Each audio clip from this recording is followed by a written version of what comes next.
रामचरितमानस की जय हो। भगवान रामचंद्र की जय हो। माता सीता की जय हो।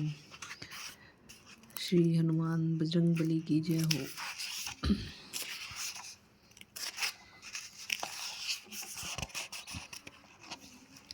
श्री गणेशाय नमः। श्री जानकी वल्लभो विजयते। श्री रामचरितमानस प्रथम सोपान बालकांड।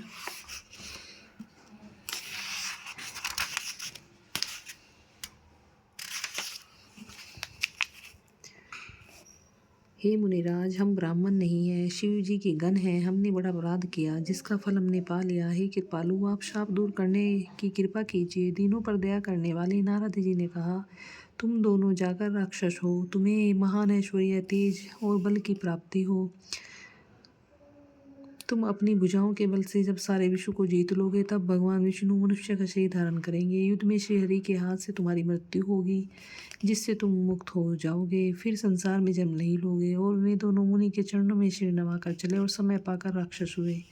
देवताओं को प्रसन्न करने वाले, सज्जनों को सुख देने वाले और पृथ्वी का भार हरण करने वाले भगवान ने एक कल्प में इसी कारण मनुष्य का अवतार लिया था। इस प्रकार भगवान के अनेकों सुंदर, सुखदायक, अलौकिक जन्म और कर्म है। प्रत्येक कल्प में जब जब भगवान अवतार लेते हैं और नाना प्रकार की सुंदर लीलाएं करते हैं, तब तब मुनीश्वरों ने परम पवित्र काव्य रचना करके उनकी कथाओं का ज्ञान किया है और भांति भांति के अनुपम प्रसंगों का वर्णन किया है, जिसको सुनकर समझदार विवेकी लोग आश्चर्य नहीं करते।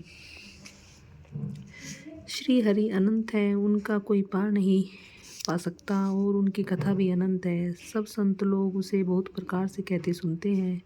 श्री रामचंद्र जी के सुंदर चित्र करोड़ों कल्पों में भी गाए नहीं जा सकते। शिव जी कहते हैं कि हे पार्वती, मैंने यह बतलाने के लिए इस प्रसंग को कहा कि ज्ञानी मुनि भी भगवान की माया से मोहित हो जाते हैं। प्रभु कुतुब की लीला में है और संसार शरणागत का हित करने वाले हैं। वे सेवा करने में बहुत सुलभ और सब दुखों के हरने वाले हैं।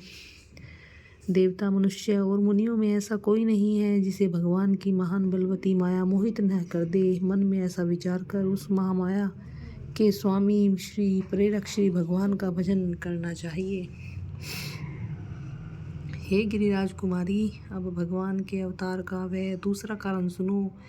मैं उसकी विचित्र कथा विस्तार से कहता हूँ, जिस कारण से जन्म रहित, निर्गुण और रूप रहित, अव्यक्त सच्चिदानंद घन ब्रह्म अयोध्यापुरी के राजा हुए। जिन प्रभु श्री रामचंद्र जी को तुमने भाई लक्ष्मण जी के साथ मुनियों का सवेश धारण किए वन में फिरते देखा था, और हे भवानी, जिनके चैत्र देखकर सती के शरीर में तुम ऐसी बावली हो गई थी कि अब भी तुम्हारे उस बावलेपन की छाया नहीं मिटती, उस अवतार उन्हीं के ब्रह्म रूपी रोग के हरण करने वाले चरित्र सुनो। उस अवतार में भगवान ने जो जो लीलाएं की, वह सब मैं अपनी बुद्धि के अनुसार तुम्हें कहूँगा। बोलो श्री रामचंद्र जी की जय हो। माता सीता की जय हो। भगवान हनुमान जी की जय हो। श्री रामचरितमानस की जय हो।